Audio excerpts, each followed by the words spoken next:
টাকা ছিনতাই করতেই নারায়ণগঞ্জে নিয়ে হত্যা করা হয় দৃক গ্যালারির কর্মকর্তা ইরফানকে। ধারণা পুলিশের, ঘটনাস্থলে মিলল মোবাইল ফোন।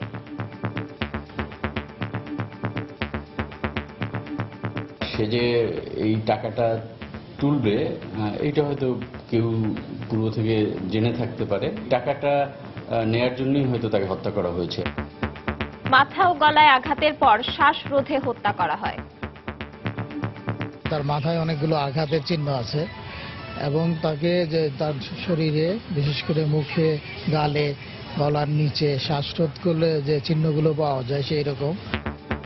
দৃক গ্যালারিতে শ্রদ্ধা নিবেদন শেষে রাতেই বনানীতে দাফন। দেখছিলেন প্রধান শিরোনাম। সন্ধ্যার সময়ের সঙ্গে আছি আমি পারমিতা হিম এবং আমি সৌমিত্র। এবার অন্যান্য শীর্ষ সংবাদ।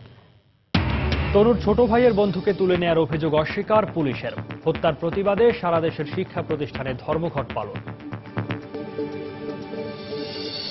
পহেলা বৈশাখে বিকেল 5টার মধ্যে উন্মুক্ত স্থানে অনুষ্ঠান শেষ করার নির্দেশ, না হলে কঠোর ব্যবস্থা নেওয়ার হুঁশিয়ারি স্বরাষ্ট্রমন্ত্রী। বাজানো যাবে না ভুভুজেরা। মৃত ব্যক্তির ব্যাংকে জমাকৃত টাকা নমিনি নয়, পাবেন উত্তরাধিকারী, হাইকোর্টের রায়।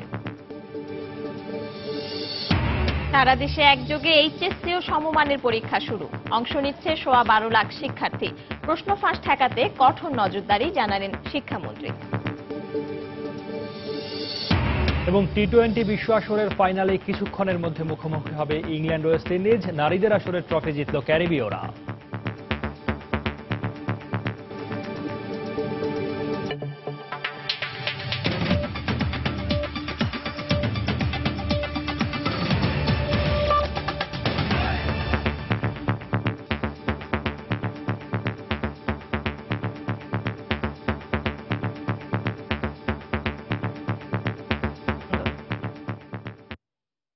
টাকা ছিনতাই করতেই নারায়ণগঞ্জে নিয়ে হত্যা করা হয় দৃক গ্যালারির কর্মকর্তা ইরফানুল ইসলামকে, এমনটাই ধারণা করছে পুলিশ।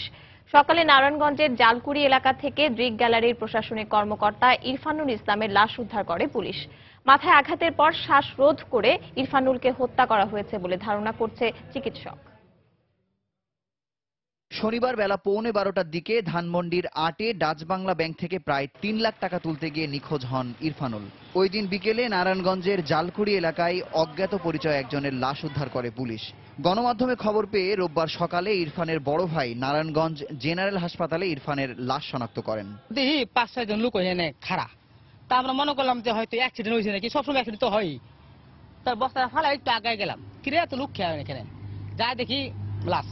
এদিকে ময়না তদন্তের পর চিকিৎসক জানান ইরফানকে আঘাতের পর শ্বাসরোধ করে হত্যা করা হয়। প্রাথমিকভাবে যেটা দেখা যাচ্ছে যে তার মাথায় অনেকগুলো আঘাতের চিহ্ন আছে এবং তাকে যে তার শরীরে বিশেষ করে মুখে, গালে, গলার নিচে শ্বাসরোধ করলে যে চিহ্নগুলো পাওয়া যায় সেই রকম।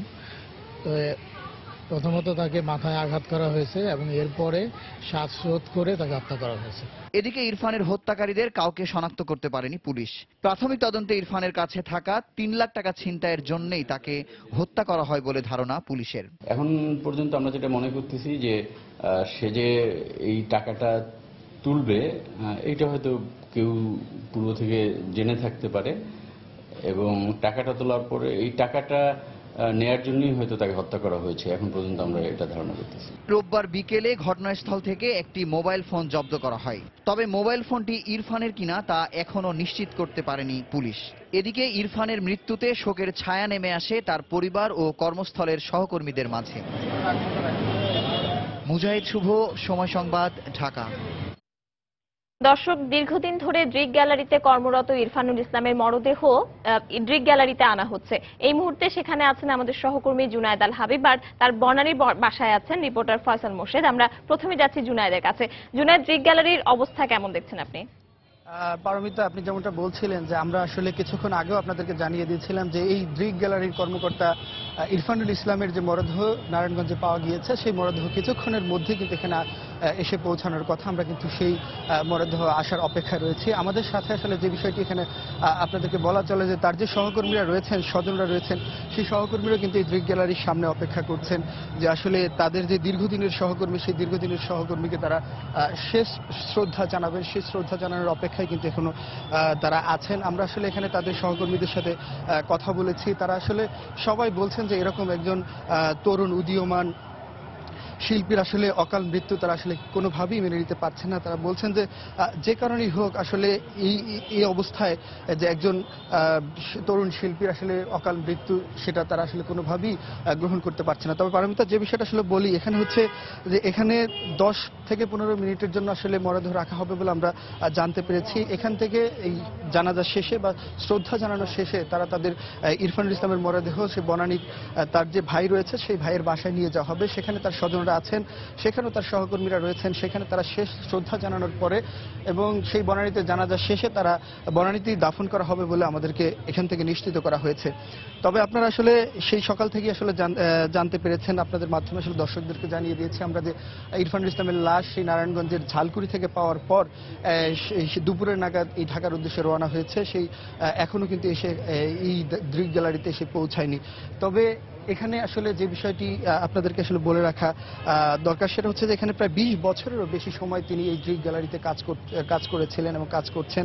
এবং সেক্ষেত্রে আসলে তার দীর্ঘদিনের যে দীর্ঘদিনের কর্মস্থলের অসংখ্য গুণগ্রাহী, অসংখ্য স্বজন এবং অসংখ্য সহকর্মী যারা আছেন, তারা কিন্তু অনেকটাই আসলে শোকে বলা চলে যে অনেকটা মুহ্যমান হয়ে আছেন। তারা সবাই আসলে শোক সন্তপ্ত এবং তারা বলছেন যে এই ইরফানুল ইসলামের যে টাকা চুরির উদ্দেশ্যে হোক বা যে কোনো কারণেই হোক, তাকে যদি হত্যা করা হয়ে থাকে তার সুষ্ঠু তদন্ত এবং বিচার তারা দাবি করছেন। তারা বলছেন যে ঘটনার সুষ্ঠু তদন্ত হবে এবং তদন্তের মাধ্যমে যে আসল যে দোষী বা কারা এই হত্যাকাণ্ডের সাথে জড়িত সে বিষয়টি বেরিয়ে আসবে বলে তারা আশা করছেন। তো পারমিতা, আপাতত দৃক গ্যালারি থেকে এই ছিল আমার হাতে সবশেষ। এই মুহূর্তে বনানীতে তার ভাইয়ের বাসায় আছেন আমাদের সহকর্মী ফয়সাল মোর্শেদ। আমরা এখন ফয়সাল মোর্শেদের কাছে চলে যাব আসলে সেখানকার পরিস্থিতি জানতে, যে কি অবস্থা সেখানকার। ফয়সাল। ধন্যবাদ জোনায়েদ। আপনি যেমনটি বলছিলেন, এই মুহূর্তে আমি আছি দৃক গ্যালারির কর্মকর্তা যিনি নিখোঁজ হয়ে এবং যিনি মারা গেছেন দুর্বৃত্তদের কারণে, যিনি তার প্রাণ হারিয়েছেন, তার বড় ভাই ইমদাদুল ইসলামের বাসায় আমরা বনানীতে আছি এবং এখানে আমরা অপেক্ষা করছি। আমরা যতটুকু জানতে পেরেছি, ইরফানুল ইসলামের লাশ নারায়ণগঞ্জ থেকে প্রথমে দৃক গ্যালারিতে নিয়ে যাওয়া হবে এবং তারপর এখানে বনানীতে নিয়ে আসা হবে এবং আমরা সেটার জন্য অপেক্ষা করছি। এখানে কিন্তু তিনি নিখোঁজ হওয়ার পর থেকে এবং তার যখন লাশ পাওয়া গেছে নারায়ণগঞ্জে, খবর জানার পর থেকে এখানে আত্মীয় স্বজনরা এখানে এসেছেন। আমরা তার হাজারীবাগের বাসায় গিয়েছিলাম এবং সেখান থেকে তার স্ত্রী জোহরা এখানে চলে এসেছেন এবং তার একমাত্র ছেলে হুম্মাম, যে এবার এসএসসি পরীক্ষা দিয়েছে, সে কিন্তু এই মুহূর্তে এখানে অপেক্ষা করছে এবং তারা সবাই সহ এবং যারা আত্মীয় স্বজন রয়েছে তারা সবাই এখানে অপেক্ষা করছেন কখন ইরফানুল ইসলামের লাশ নিয়ে আসা হবে। আসলে গতকালকে যে ঘটনা ঘটেছে, তারা সেই ঘটনার এখনো কোনো কারণ খুঁজে পাচ্ছে না। তারা বুঝতে পারছে না আসলে কেন এই ধরনের ঘটনা ঘটতে পারে। তারা বলছেন যে আমরা তার ছেলের সাথে কথা বলেছি এবং তার আত্মীয় স্বজনের সাথে কথা বলছি। তারা সবাই বলছেন ইরফানুল ইসলাম অনেক শান্তশিষ্ট মানুষ ছিল এবং তিনি অনেক মিশুক ছিলেন। তার সাথে কোনো মানুষের কোনো ধরনের শত্রুতার খবর তারা জানেন না এবং এই কারণে তারা এখনো বুঝতে পারছে না আসলে ঠিক কি কারণে এই ধরনের ঘটনা ঘটতে পারে। আমরা তার বড় ভাই ইমদাদুল ইসলামের সাথে কথা বলেছি। তিনি আমাদেরকে জানিয়েছেন যে আজ বাদ ইশা বনানী জামে মসজিদে তার জানাজা হওয়ার কথা রয়েছে এবং তারপরে জানাজা শেষে তাকে বনানী কবরস্থানে তাকে দাফন করার কথা রয়েছে। আমি একটু জানিয়ে রাখি, গতকাল ঠিক দুপুর 11:30 পৌনে 12টার দিকে দৃক কর্মকর্তা তিনি ডাচ বাংলা ব্যাংকে গিয়েছিলেন ধানমন্ডির আটে এবং সেখানে তিনি 3,08,000 টাকার মতো তিনি নিয়েছিলেন এবং তারপর থেকে তিনি নিখোঁজ রয়েছেন এবং তারপরে থানায় একটা জিডি করা হয়েছিল, কিন্তু আসলে তার লাশ পাওয়া গেছে এবং সবাই তার লাশ আসার জন্য অপেক্ষা করছেন। পারমিতা, এই ছিল বনানী কবরস্থান থেকে আমার কাছে সর্বশেষ। দর্শক, ইরফানুল ইসলামের মরদেহ তার দীর্ঘদিনের কর্মস্থল দৃক গ্যালারি থেকে প্রথমে দৃক গ্যালারিতে নেওয়া হবে এবং এরপর তার বনানীর বাসায় নিয়ে যাওয়া হবে। দুই জায়গাতেই আমাদের সহকর্মীরা রয়েছেন এবং সেখানে যে শোকাবহ পরিবেশ এই মুহূর্তে বিরাজ করছে তারই সর্বশেষ অবস্থা আমাদেরকে জানাচ্ছিলেন তারা। চলে যাচ্ছি পরের খবরে। কুমিল্লা ভিক্টোরিয়া কলেজের শিক্ষার্থী সোহাগী জাহান তনু হত্যার প্রতিবাদে দেশের সব শিক্ষা প্রতিষ্ঠানে ধর্মঘট পালন করা হয়েছে। আগামী 7 এপ্রিলের মধ্যে তনু হত্যাকারীদের গ্রেপ্তার করা না হলে স্বরাষ্ট্র মন্ত্রণালয়ে ঘেরাও করা হবে বলে ঘোষণা দিয়েছে কয়েকটি ছাত্র সংগঠনের নেতারা। রাজধানীতে গণজাগরণ মঞ্চ ও অন্য সংগঠনের পক্ষ থেকেও অবিলম্বে তনু হত্যাকারীদের দৃষ্টান্তমূলক শাস্তির দাবি জানানো হয়। ঢাকা বিশ্ববিদ্যালয়ের মধুর ক্যান্টিনে প্রগতিশীল ছাত্রজোট ও সাম্রাজ্যবাদ বিরোধী ছাত্র ঐক্যের সংবাদ সম্মেলনে অবিলম্বে তনু হত্যার বিচার দাবি করে কর্মসূচি ঘোষণা করা হয়।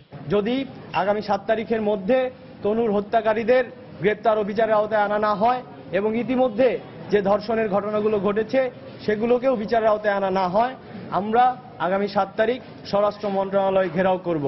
গত বুধবার ঘোষণা করা কর্মসূচির আহ্বানে সাড়া দিয়ে সকাল থেকেই ঢাকা বিশ্ববিদ্যালয়ে ধর্মঘট পালন করে শিক্ষার্থীরা। তনুর হত্যাকারীরা গ্রেফতার না হয় ক্ষোভ প্রকাশ করেন তারা। ধর্মঘটে আমরা আসলে স্বতঃস্ফূর্তভাবে সাধারণ শিক্ষার্থীরা অংশগ্রহণ করেছি। ঘরে বসে না থেকে রাস্তায় নামা উচিত, রাজপথে নামা উচিত, মাঠে নেমে জনগণের ভিতরে এই দাবিটি ছড়িয়ে দেওয়া উচিত। ছেলেরা তো আমাদের সাথে আছে, মেয়েদেরও এগিয়ে আসা উচিত। শুধু ক্লাস বর্জনই নয়, ক্যাম্পাসে মানববন্ধন ও বিক্ষোভ মিছিল থেকেও এ হত্যাকাণ্ডের তীব্র নিন্দা জানানো হয়। এদিকে 4 দফা দাবি নিয়ে গণস্বাক্ষর কর্মসূচি পালন করে গণজাগরণ মঞ্চ। এছাড়া বিকেলে ঢাকা বিশ্ববিদ্যালয়ের রাজু ভাস্কর্যের সামনে ছাত্র, শিক্ষক এবং সাধারণ মানুষের অংশগ্রহণে প্রতিবাদ সমাবেশ অনুষ্ঠিত হয়। মিজানুর রহমান খবির, সময় সংবাদ, ঢাকা। এদিকে 6 দিনের বেশি সময় পার হলেও এখনো খোঁজ মেলেনি নিহত সোহাগী জাহান তনুর ভাইয়ের বন্ধু মিজানুর রহমান সোহাগের। পরিবারের দাবি, আইনশৃঙ্খলা বাহিনীর সদস্যরা সোহাগকে তুলে নিয়ে গেছে, তবে এই অভিযোগ অস্বীকার করছে পুলিশ। এদিকে তনু হত্যার বিচারের দাবিতে আজও দেশের বিভিন্ন স্থানে নানা কর্মসূচি পালন করে শিক্ষার্থী ও বিভিন্ন সংগঠন। ব্যুরো প্রতিবেদক ও জেলা প্রতিনিধিদের পাঠানো তথ্য ছবি নিয়ে ডেস্ক রিপোর্ট। রোববার সকালে কুমিল্লা প্রেস ক্লাবে সংবাদ সম্মেলন করেন নিখোঁজ মিজানুর রহমান সোহাগের স্বজনরা। তাদের দাবি, গত 27 মার্চ রাত 1টার দিকে কুমিল্লা বুড়িচং উপজেলার নারায়ণপুর গ্রামের বাড়ি থেকে একটি গাড়িতে করে সোহাগকে নিয়ে যাওয়া হয়। এ সময় তারা নিজেদেরকে গোয়েন্দা পুলিশের সদস্য বলে পরিচয় দেন। 27 তারিখ রবিবার রাতে 1টার দিকে প্রশাসনের লোক আসার পরে আমার ভাইকে ওরা নিয়ে যায়। আমাদের মোবাইলগুলি ওরা জব্দ করে ফেলে। আমরা যখন জিজ্ঞেস করছি যে কেন, ওরা কিছু বলে না, বরঞ্চ আমাদেরকে আরো ধমক দিছে, যে বলছে বেশি কথা বললে আমাদেরকে নিয়ে যাবে, আমাদের সবাইকে নিয়ে যাবে বলছে। মাকে অনেক রাগারাগি করছে, বলছে যে বেশি কথা বললে আপনার ছেলেকে কেস দিয়ে নিয়ে যাব, আর যদি এভাবে আপনারা নর্মালি কাউকে না শোনান তাহলে আমরা আপনার ছেলেকে কালকে 10টার মধ্যে দিয়ে যাব। আমার ছেলে যদি অপরাধী হয়ে যায়, এরা আমি দেশবাসীর কাছে বিচার চাই, আমি প্রধানমন্ত্রীর কাছেও বিচার চাই। তবে সোহাগকে আটকের বিষয়ে কোনো তথ্য নেই বলে জানালেন জেলার পুলিশ সুপার।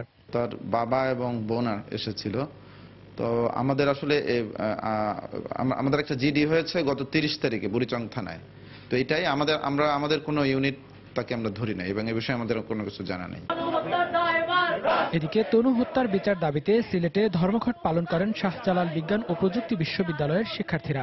এ সময় তারা অবিলম্বে তনু হত্যার রহস্য উদ্ঘাটন করে জড়িতদের গ্রেপ্তারের দাবি জানান। প্রগতিশীল ছাত্রজোটের আহ্বানে আমরা সারা ক্যাম্পাসে আজকে ধর্মঘট পালন করছি। ধারাবাহিকভাবে কিছু আন্দোলন সংগ্রাম করব। একটা হচ্ছে আমাদের কেন্দ্রীয় কর্মসূচি আমরা পালন করব, আর পাশাপাশি আমরা আমাদের যে জোটগত অবস্থান সেখানে আমরা বসে আমরা পরবর্তী কর্মসূচি নির্ধারণ করব। দুপুরে চট্টগ্রামের চেরাগী পাহাড় থেকে একটি মিছিল বের করে ছাত্র ইউনিয়ন ও ধর্ষণ বিরোধী তারুণ্য মঞ্চ। মিছিলটি নগরীর বিভিন্ন সড়ক প্রদক্ষিণ করে। এতে একাত্মতা প্রকাশ করে নগরীর বিভিন্ন স্কুল কলেজের শিক্ষার্থীরাও অংশ নেয়। এছাড়া রাজশাহী, যশোর ও গাইবান্ধা সহ দেশের বিভিন্ন স্থানে মানববন্ধন ও প্রতিবাদ মিছিল করে বিভিন্ন সংগঠন। মনিরুজ্জামান প্রান্ত, সময় সংবাদ। পহেলা বৈশাখে রাজধানী সহ সারা দেশে বিকেল 5টার পর উন্মুক্ত স্থানে অনুষ্ঠান শেষ করতে হবে বলে জানিয়েছেন স্বরাষ্ট্রমন্ত্রী আসাদুজ্জামান খান কামাল। বৈশাখের অনুষ্ঠানে ভুবুজেলাও নিষিদ্ধ করা হয়েছে। দুপুরে আইনশৃঙ্খলা সংক্রান্ত এক সভা শেষে মন্ত্রণালয়ে ব্রিফ করেন তিনি। সন্ধ্যা 6টার মধ্যে রাজধানীর সোহরাওয়ার্দী উদ্যান ও রমনা পার্ক খালি করে দেওয়া হবে বলেও জানান তিনি। সার্বজনীন উৎসব হিসেবে পয়লা বৈশাখে প্রতি বছর রাজধানীবাসীর সবচেয়ে প্রিয় স্থান ঢাকা বিশ্ববিদ্যালয়ে রমনা পার্ক ও এর আশেপাশের এলাকা ঘিরে সব শ্রেণী পেশা ও নানা বয়সী নারী পুরুষের ভিড় থাকে লক্ষণীয়। তবে এত উৎসাহ উদ্দীপনার মধ্যেও গত বছর পয়লা বৈশাখের শেষ বিকেলে সোহরাওয়ার্দী উদ্যানের গেটে যৌন হয়রানির শিকার হন কয়েকজন নারী। ফলে এবার পয়লা বৈশাখে এমন অনাকাঙ্ক্ষিত ঘটনার পুনরাবৃত্তি ঠেকাতে কঠোর অবস্থান নিয়েছে সরকার। টিএসসি, রমনা পার্ক ও কূটনৈতিক এলাকা সহ বর্ষবরণের এলাকাগুলোতে বিশেষ নিরাপত্তা নেওয়া হবে বলে জানান স্বরাষ্ট্রমন্ত্রী। রমনা পার্ক, সোহরাওয়ার্দী উদ্যানে সিসিটিভির আওতায় থাকবে এবং এই সমস্ত জায়গায় পর্যাপ্ত পরিমাণ নিরাপত্তা বাহিনী থাকবে, ওয়াচ টাওয়ার থাকবে। ভুবুজেলা এই বিকট আওয়াজের বাঁশি এটা নিষিদ্ধ হবে। আগুন ধরার সহায়ক কোনো কিছু নিয়ে এই সমস্ত পাবলিক প্লেসে কেউ যেতে পারবে না। পয়লা বৈশাখে বিকাল 5টার পর রাজধানী সহ সারা দেশে উন্মুক্ত স্থানে বর্ষবরণের সব অনুষ্ঠান বন্ধ রাখার নির্দেশ দেওয়া হয়েছে। এছাড়া সন্ধ্যা 6টার মধ্যে টিএসসি, রমনা পার্ক সহ উন্মুক্ত স্থান থেকে জনগণকে সরিয়ে দেওয়া হবে বলেও জানান তিনি। 5টার মধ্যে অনুষ্ঠান যেটা পাবলিক প্লেসে করে থাকেন সেগুলি শেষ করতে হবে। তো 6টার মধ্যে আমরা সরোয়ার্দী উদ্যান এবং আমাদের রমনা পার্ক এবং অন্যান্য যেখানে মানুষ ভিড় করেন উৎসবের জন্য সেই সমস্ত জায়গা খালি করার ব্যবস্থা আমরা নেব। সারা দেশে নির্বিঘ্নে বর্ষবরণ উদযাপনে সব প্রস্তুতি সম্পন্ন করার কথা জানান স্বরাষ্ট্রমন্ত্রী। প্রসূন আশিস, সময় সংবাদ, ঢাকা। মৃত ব্যক্তির ব্যাংকে থাকা টাকা নমিনি নয়, উত্তরাধিকারীরা পাবেন বলে রায় দিয়েছেন হাইকোর্ট। বিচারপতি নাইমা হায়দার ও বিচারপতি খিজির আহমেদ চৌধুরী সমন্বয়ে গঠিত হাইকোর্টের দ্বৈত বেঞ্চ এ সংক্রান্ত এক মামলার চূড়ান্ত নিষ্পত্তি করে এ রায় দেন। মামলার বিবরণীতে দেখা যায় 2014 সালের মার্চে বাংলাদেশ ব্যাংকের ডেপুটি ডিরেক্টর শহীদুল হক চৌধুরী তার দ্বিতীয় স্ত্রীকে নমিনি করে 30 লক্ষ টাকার সঞ্চয়পত্র রাখেন। পরে শহীদুল হক মারা গেলে তার দ্বিতীয় স্ত্রী পুরো টাকা একাই ভোগ করতে চাইলে মৃত শহীদুলের প্রথম পক্ষের সন্তানরা টাকা দাবি করে মামলা করেন। তবে নিম্ন আদালত রায় দেন নমিনি যে সেই টাকা পাবেন।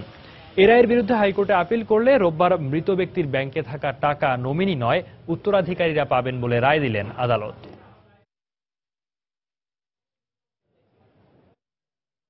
সন্ধ্যার সময় আরো থাকছে। ক্যাম্পাসে যে কোনো মূল্যে বহুতল ভবন নির্মাণ বন্ধের ঘোষণা ঢাকা বিশ্ববিদ্যালয় শিক্ষক শিক্ষার্থীদের। জমির মালিকানার দালিলিক প্রমাণ রয়েছে বলে দাবি। যাত্রাবাড়ী থানায় বিশেষ ক্ষমতা আইনে দায়ের করা মামলায় বিএনপি চেয়ারপারসন বেগম খালেদা জিয়া আগামী 5 এপ্রিল আদালতে আত্মসমর্পণ করে জামিন আবেদন করবেন বলে জানিয়েছেন তার আইনজীবী সানাউল্লাহ মিয়া। সকালে নিম্ন আদালতের সময় সংবাদকে এ কথা জানান তিনি।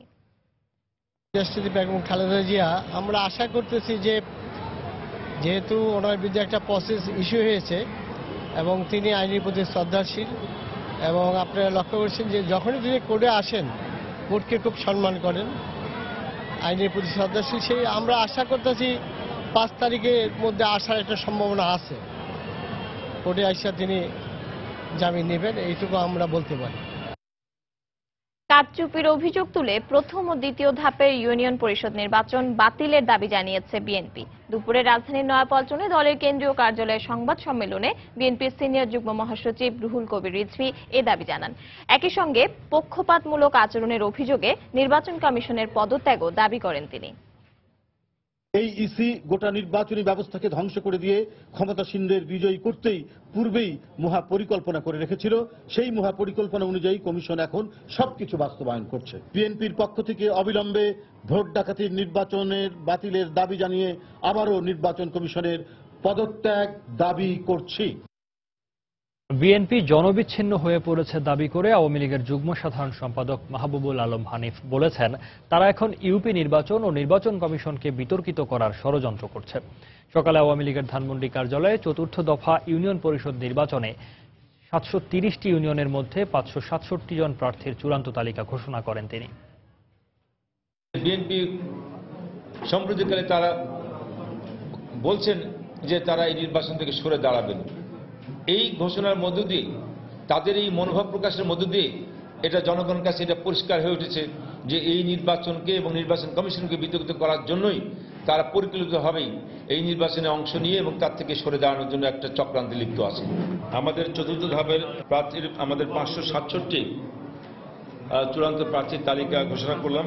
এই সমস্ত প্রার্থীদেরকে তাদের মনোনয়নপত্র আমাদের এই মাননীয় সভানেত্রী দলীয় কার্যালয় ধানমন্ডি 3 নম্বর অফিস থেকে সংগ্রহ করার জন্য আমরা অনুরোধ জানাচ্ছি।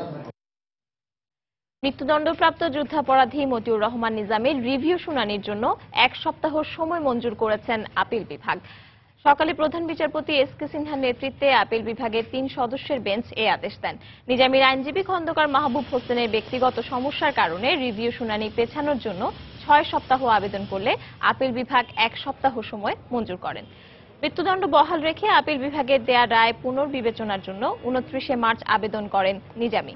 রিভিউ দ্রুত শুনানির জন্য রাষ্ট্রপক্ষ আবেদন করলে 30শে মার্চ চেম্বার বিচারপতি মির্জা হোসেন হায়দার বিষয়টি 3রা এপ্রিল আপিল বিভাগের নিয়মিত বেঞ্চে শুনানির জন্য পাঠান। সারা দেশে একযোগে অনুষ্ঠিত হলো এইচএসসি ও সমমানের পরীক্ষা। প্রথম দিনের পরীক্ষা বাংলা প্রথম পত্রের মধ্য দিয়ে শুরু হয় পরীক্ষা। 2352টি কেন্দ্রে অংশ নিচ্ছে 12.5 লাখ শিক্ষার্থী।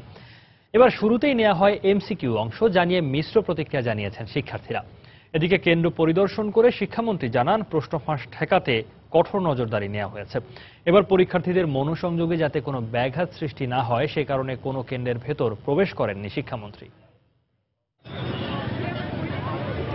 পরীক্ষা শুরুর আগ মুহূর্ত, তাই যেন দম ফেলার ফুসরত নেই পরীক্ষার্থীদের। শেষ মুহূর্তে বইয়ের পাতায় চোখ বুলাতে ব্যস্ত সবাই।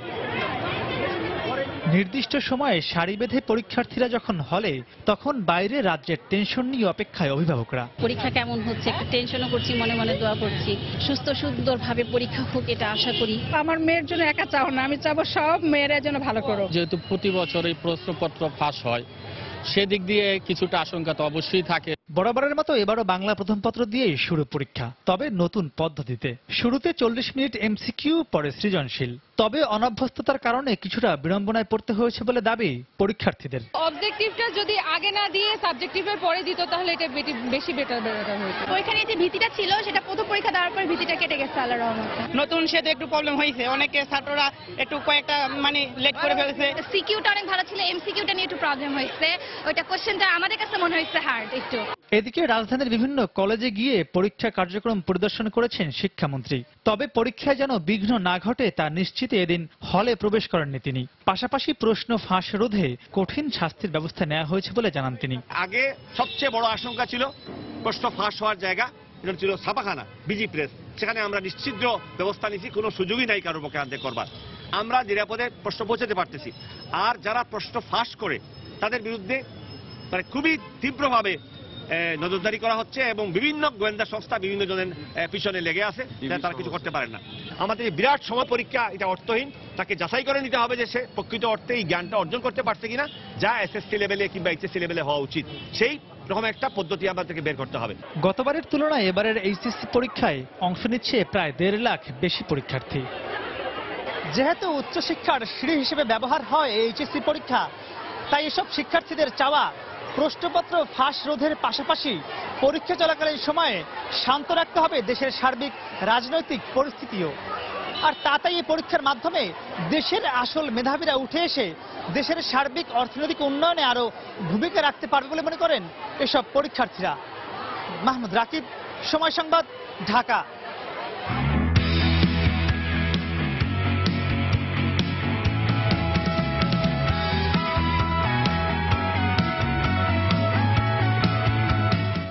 ওয়ার্ল্ড টি-20 ফাইনালে মুখোমুখি হয়েছে সাবেক 2 চ্যাম্পিয়ন ইংল্যান্ড ও ওয়েস্ট ইন্ডিজ। দু দলের সামনেই ইতিহাস গড়ার হাতছানি। প্রথম দল হিসেবে দ্বিতীয়বারের মতো টি-20 বিশ্ব শিরোপা হাতে তোলার স্বপ্ন। কলকাতার ইডেন গার্ডেন্সে এরই মধ্যে টস জিতে ইংল্যান্ডের বিপক্ষে ফিল্ডিং এর সিদ্ধান্ত নিয়েছে ওয়েস্ট ইন্ডিজ। দর্শক, আমরা স্টার স্পোর্টসের সৌজন্যে এখন সরাসরি চলে যাব খেলায়, দেখে আসবো খেলার প্রথম অংশ।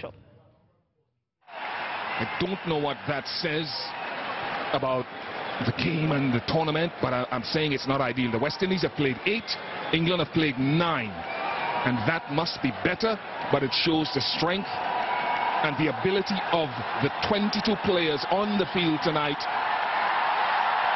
including Alex Hales, who in this format, like many in that England lineup, is such a dangerous player. Long levers, he strikes the ball precisely.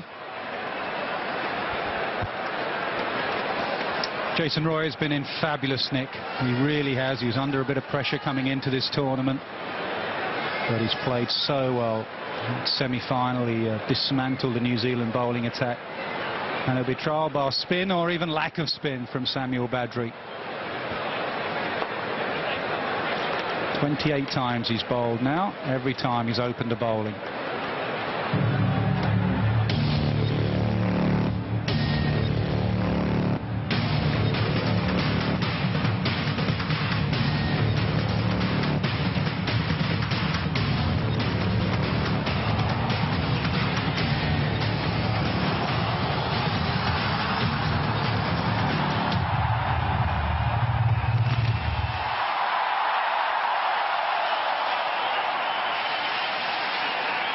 We're just about ready now. It will be Badri with the new ball.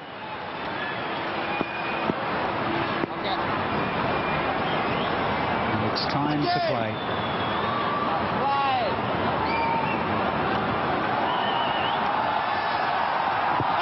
Just sneaking down, I think. It's going to skid on. It's not going to turn much. Just sliding, maybe clipping leg.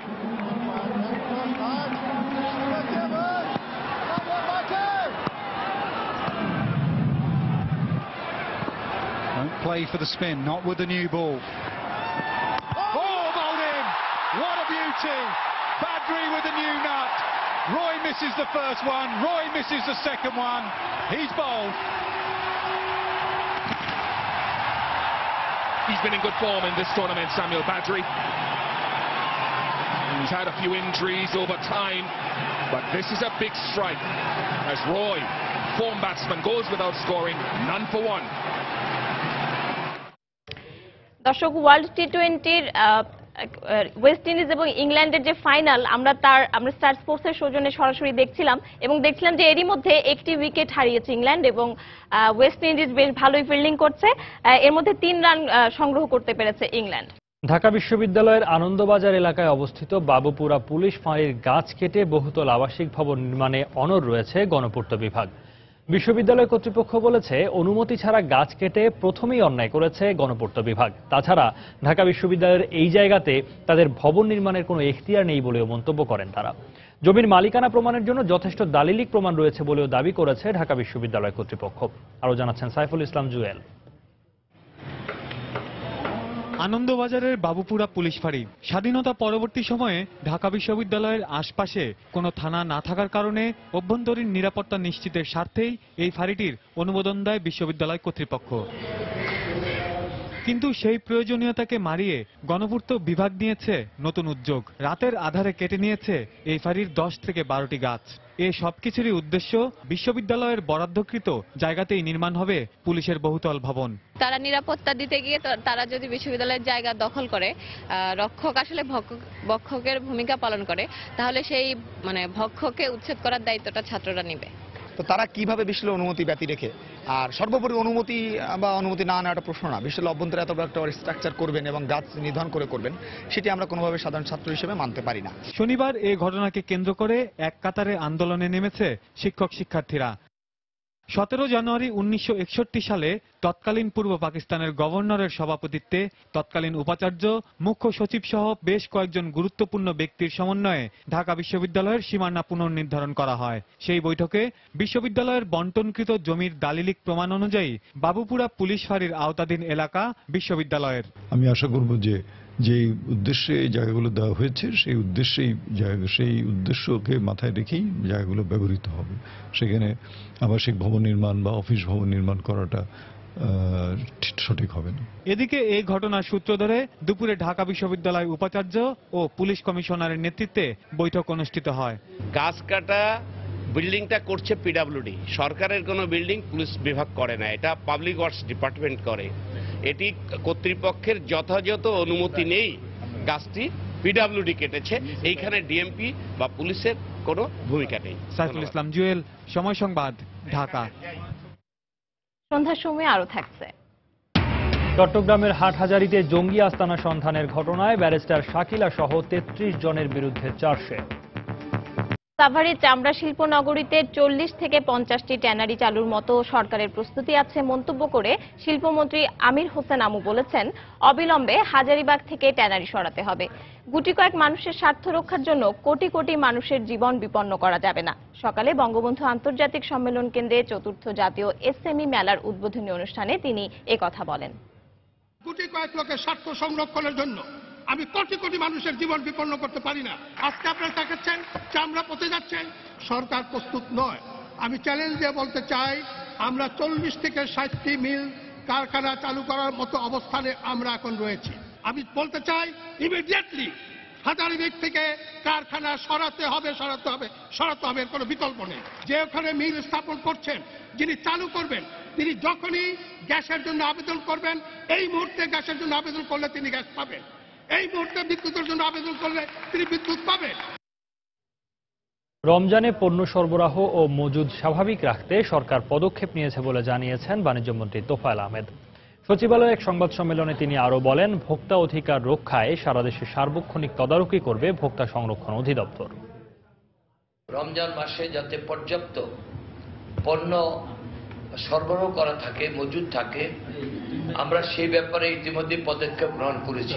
Ramzan মাসে দ্রব্যমূল্য স্থিতিশীল রাখতে ভোক্তা অধিকার সংরক্ষণ অধিদপ্তর সারা দেশব্যাপী তদারকি কার্যক্রম পরিচালনা করবে এবং কেউ যদি এখানে ভোক্তাদের অধিকার ক্ষুণ্ণ করার চেষ্টা করে তাদের বিরুদ্ধে ব্যবস্থা গ্রহণ করা হবে। যতই প্রভাবশালী হোক, খাদ্যে ভেজাল মেশালে কাউকেই ছাড় দেওয়া হবে না বলে হুঁশিয়ারি উচ্চারণ করেছেন খাদ্যমন্ত্রী অ্যাডভোকেট কামরুল ইসলাম।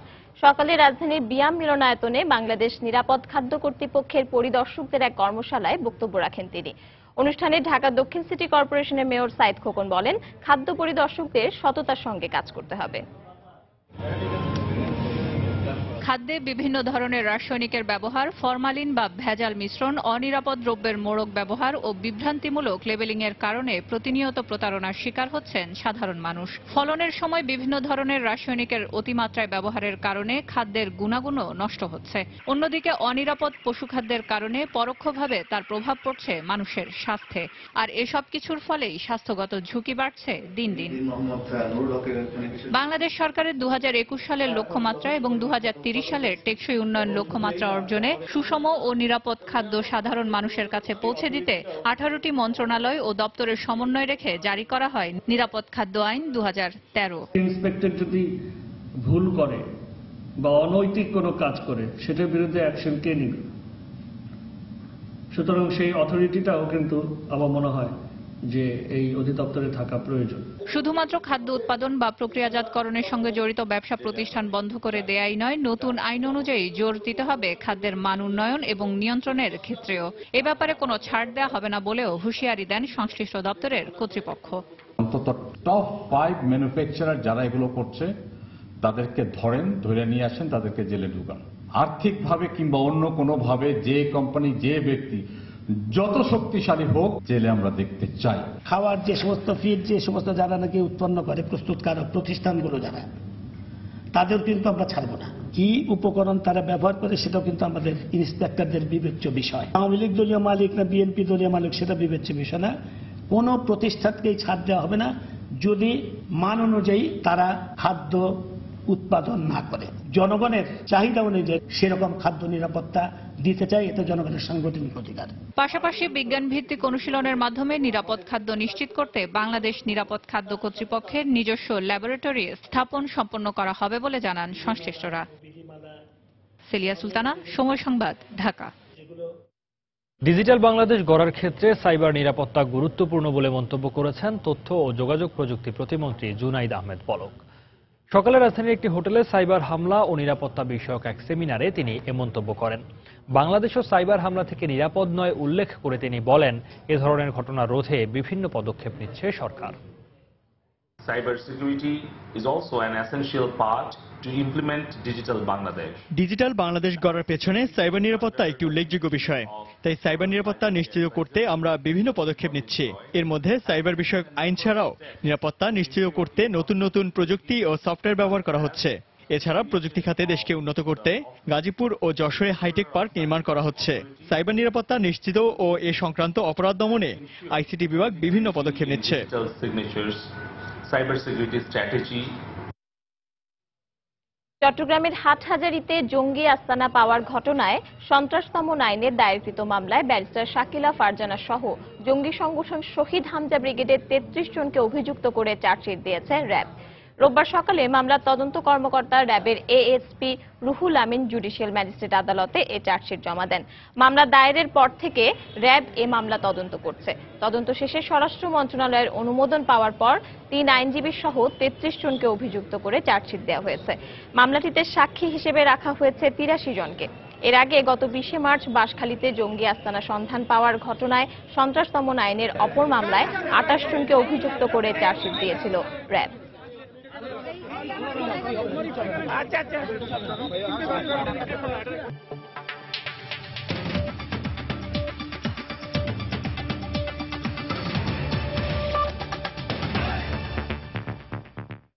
কাল শুরু হচ্ছে ভারতের পশ্চিমবঙ্গ ও আসামে বিধানসভা নির্বাচনের প্রথম পর্বের ভোট গ্রহণ।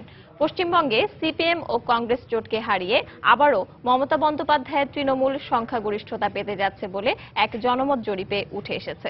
তবে কংগ্রেস ভাইস প্রেসিডেন্ট রাহুল গান্ধী নির্বাচনে তৃণমূলকে হারিয়ে জয়লাভের প্রত্যাশা ব্যক্ত করেছেন। অন্যদিকে আসামে বিজেপি ও কংগ্রেসের মধ্যে হাড্ডাহাড্ডি লড়াই হতে পারে বলে আভাস পাওয়া গেছে। বিধানসভা নির্বাচনের প্রথম পর্বের ভোট গ্রহণের মাত্র দুদিন আগে শনিবার পশ্চিমবঙ্গের আসানসোলে নির্বাচনী সভায় অংশ নেন কংগ্রেস ভাইস প্রেসিডেন্ট রাহুল গান্ধী। তিনি তৃণমূল ও বিজেপির কড়া সমালোচনা করেন। এ সময় সিপিএম কংগ্রেস জোটকে জয়যুক্ত করতে পশ্চিমবঙ্গের জনগণের প্রতি আহ্বান জানান রাহুল। এবারের নির্বাচনে তৃণমূলকে পরাজিত করতে কংগ্রেস সিপিএম এক হয়ে লড়বে, কারণ মমতা বন্দ্যোপাধ্যায় তার অধিকাংশ প্রতিশ্রুতি পূরণ করেননি। জনগণ তৃণমূলের উপর ভরসা করলেও তারা বিশ্বাসঘাতকতা করেছে। পশ্চিমবঙ্গে অনুষ্ঠেয় বিধানসভা নির্বাচনের প্রথম পর্বের ভোট গ্রহণ হবে দুদিনে। এর মধ্যে প্রথম দিন সোমবার পশ্চিম ও পূর্ব মেদিনীপুর, পুরুলিয়া, বাঁকুড়া সহ মাওবাদী অধ্যুষিত এলাকাগুলোর 18টি আসনে ভোট নেওয়া হবে। এ উপলক্ষে নির্বাচনী এলাকাগুলোয় জোরদার করা হয়েছে নিরাপত্তা ব্যবস্থা। আর 11 এপ্রিল প্রথম পর্বের দ্বিতীয় দিনে 31টি আসনে ভোট হবে। নির্বাচন পূর্ববর্তী জরিপে দেখা গেছে পশ্চিমবঙ্গে এবারও জয় পেতে পারে মমতা বন্দ্যোপাধ্যায়ের তৃণমূল কংগ্রেস। ভারতের এবিপি নিউজ পরিচালিত ওই জনমত জরিপ অনুযায়ী বিধানসভার 294 আসনের মধ্যে 178 আসনে জয় পেতে যাচ্ছে তৃণমূল, আর সিপিএম কংগ্রেস জোট পেতে পারে 110 আসন। এদিকে সোমবারই আসামে দুদফায় বিধানসভা নির্বাচনের প্রথম পর্বে 65টি আসনে ভোট নেওয়া হবে। বাকি 61টি আসনে ভোট নেওয়া হবে আগামী 11 এপ্রিল। এ রাজ্যে বিজেপি ও কংগ্রেস প্রায় সমান সমান অবস্থানে থাকতে পারে বলে আসামের সি ভোটার ইন্ডিয়া টিভি পরিচালিত এক জনমত জরিপে উঠে এসেছে। প্রতিষ্ঠিতে বিধানসভার 126 আসনের মধ্যে বিজেপি 55 ও কংগ্রেস 53টিতে জয় পেতে পারে। সেক্ষেত্রে ঝুলন্ত পার্লামেন্ট গঠন হতে পারে আসামে। এছাড়া তামিলনাড়ু, কেরালা, পুদুচেরিতে এক দফায় বিধানসভা নির্বাচনের ভোট নেওয়া হবে আগামী 16 মে, আর 19 মে অনুষ্ঠিত হবে 5 রাজ্যের ভোট গণনা। রিয়াদুল ইসলাম, সময় সংবাদ।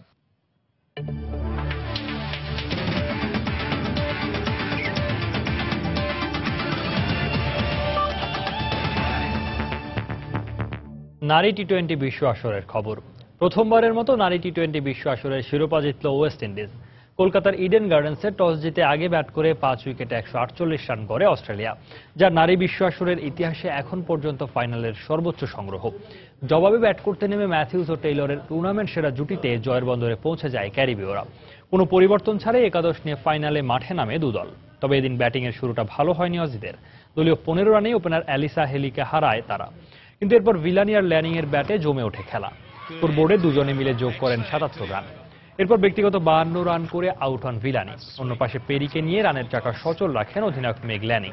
শেষ পর্যন্ত ল্যানিং এর 52 ও পেরির 28 রানে ভর করে বিশ্বকাপ ফাইনালে এখন পর্যন্ত সর্বোচ্চ 148 রানের সংগ্রহ পায় অস্ট্রেলিয়া।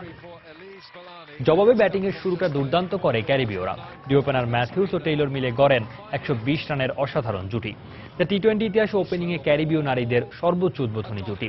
ম্যাথিউস নিজের ক্যারিয়ার সেরা 66 রান তুলে আউট হবার পর টেইলর 59 রান করে ফিরলেও ততক্ষণে জয় অনেকটা নিশ্চিত করে ফেলে ক্যারিবীয়রা। শেষে ডটিন ও কুপার মিলে ওয়েস্ট ইন্ডিজকে এনে দেন ঐতিহাসিক এক জয়।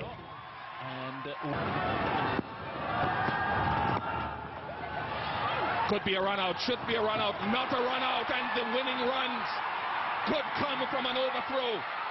And the West Indies, for the first time in their history, have won the Women's ICC World T20 title. And look at Darren Sammy and the men's team. So good to see them out there enjoying the wonderful ability of their women's side. সন্ধ্যার সময়ের এই পর্যায়ে শীর্ষ সংবাদ জানিয়ে দিচ্ছি আরেকবার। টাকা ছিনতাই করতেই নারায়ণগঞ্জে নিয়ে হত্যা করা হয় দৃক গ্যালারির কর্মকর্তা ইরফানকে। ধারণা পুলিশের। কর্মস্থলে শ্রদ্ধা নিবেদন, রাতেই বনানীতে দাফন। তনুর ছোট ভাইয়ের বন্ধুকে তুলে নেওয়ার অভিযোগ অস্বীকার পুলিশের। হত্যার প্রতিবাদে সারা দেশের শিক্ষা প্রতিষ্ঠানে ধর্মঘট পালন। পহেলা বৈশাখে বিকেল 5টার মধ্যে উন্মুক্ত স্থানে অনুষ্ঠান শেষ করার নির্দেশ, না হলে কঠোর ব্যবস্থা নেওয়ার হুঁশিয়ারি স্বরাষ্ট্রমন্ত্রীর। বাজানো যাবে না ভুবুজেলা। মৃত ব্যক্তির ব্যাংকে জমাকৃত টাকা নমিনি নয়, পাবেন উত্তরাধিকারী, হাইকোর্টের রায়। সারা দেশে একযোগে এইচএসসি ও সমমানের পরীক্ষা শুরু, অংশ নিচ্ছে 12.25 লাখ শিক্ষার্থী। প্রশ্ন ফাঁস ঠেকাতে কঠোর নজরদারি, জানালেন শিক্ষামন্ত্রী। এবং কলকাতায় ওয়ার্ল্ড টি-20 ফাইনালে ওয়েস্ট ইন্ডিজের বিপক্ষে টস হেরে ব্যাট করছে ইংল্যান্ড। নারীদের আসরে ট্রফি জিতল ক্যারিবীয়রা।